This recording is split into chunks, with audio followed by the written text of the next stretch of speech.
Okay, hello everybody. It's yet another vlog about my education experience.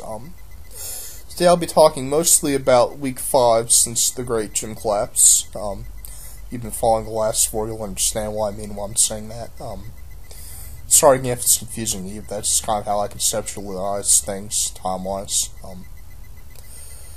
So going into this week, I was really having doubts about my abilities, and I actually had conversations with my cooperating teacher and my program leader about this stuff, and I was really having doubts, but then I just went in and taught Monday, and it's just one of those good days where everything you plan kind of works out, and everything was so nice and positive. It's one of those cases where you go and you have a bad day, and you think, oh, well,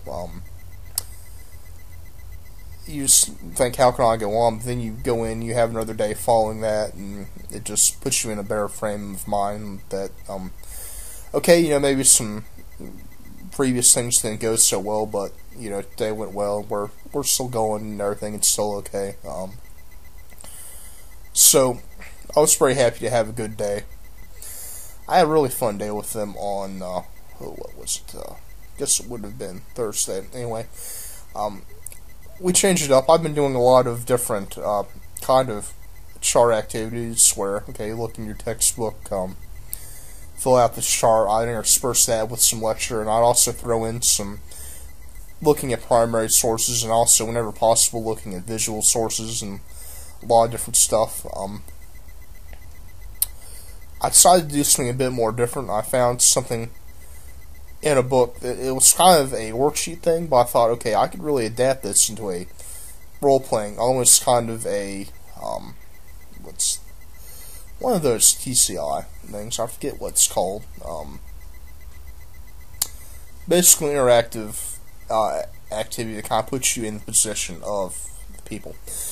This was for causes of World War I, so basically I had each table be one of the countries involved in World War I, and I had them read a little bit of information to kind of let them know, and had them come up with, okay, these are the goals, these are the things we want to achieve, and from that I had them go around to different tables and pick out who they were going to be aligned with, and then we did the whole thing where they went to war, and I had to say, okay, well, this has just happened, what are you going to do? Okay, now what are you going to do?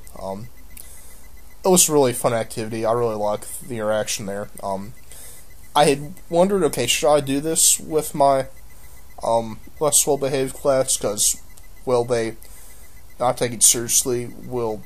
If it's not structured, then will they not behave well? I certainly got some outbursts that were kind of, inappropriate, but they really seemed to get into it, and I was able to kind of spin those, usually in the right way, and I could just tell that they were really into it, the whole rivalry, the whole, really taking on those personas. I guess it was kind of fun for them, because they're a class that likes to talk some trash to each other, and now they could actually do that as part of the activity, and I think they kind of enjoyed that. So I was really happy with how that went.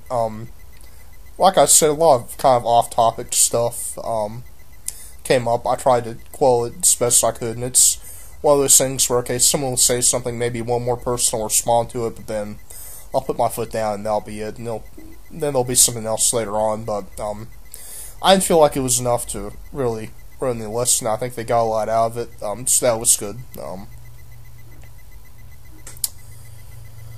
And yeah, and then the activity worked well with the rest of the classes as well. Even my classes are a little less interactive.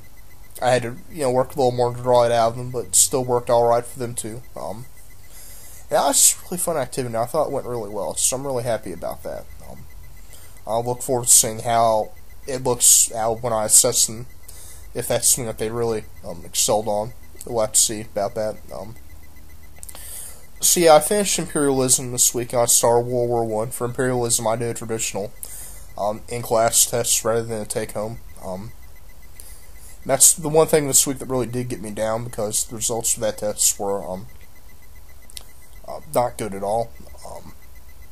And those are the moments that just make you feel bad, because for a number of reasons. I mean, for one, it's like, okay, did I do the best job that I could of teaching this? you also feel bad because it gets to the point where kids have grades that are so bad. It's like, are they going to stop trying now because they just kind of lose hope? And it's just so tough to take a student who's already not motivated, but who you know is capable, and just give them that F1 test. So you're just thinking, am I totally going to take them out of wanting to have any engagement in this class now? That's just a really difficult thing. Yeah, I haven't returned those tests to students yet, and I'm not looking forward to doing that. It may be a tense day or two. That whole situation is just, that's the one aspect of teaching is getting down to the grading that I don't know of any teacher who actually said, okay, I like dealing with grades. It's certainly not something I really like dealing with, but then again, I think, you do have to have assessments. You do have to know, okay, where are the students getting, where are they not getting. Other things that I did, we did a geography bee that was really fun. Again, using the smart board, they go up and they write where the country is. That worked well for the classes. That definitely, I did a little extra credit for that too. I'm glad I did, because that helped out some people's grades. Make them difference between passing and failing, which kind of makes me happy that they had that opportunity. Get surprisingly well on that too, for the most part. I did have an incident in one class, and this is actually when I did this with my B-Day class. I guess this was the previous Friday, where the only problem with that is it's kind of hard to keep the whole class focused when you're up there with the person who's taking their turn. The rest of them are back in line. I actually had to run up and prevent a little scuffle. And that's just something where, I don't know, I guess I seem to be more involved with what's going on in the rest of the class, not just what's going on right at the board. Yeah.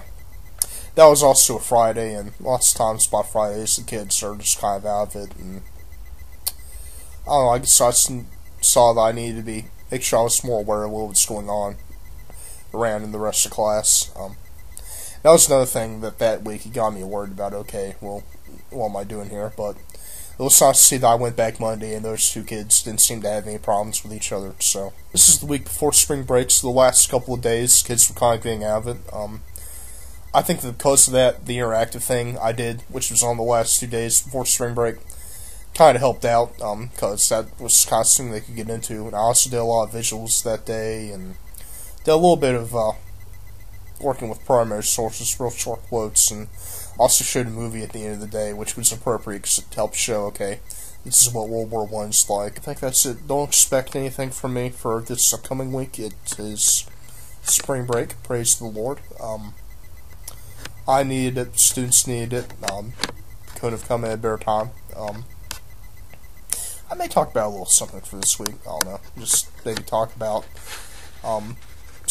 what work I'm doing now, how I'm spending my spring break. Actually, they make for a good post. I'll probably post on that later on. And then after that, just a few more weeks till I'm done. So, until next time, have a good day.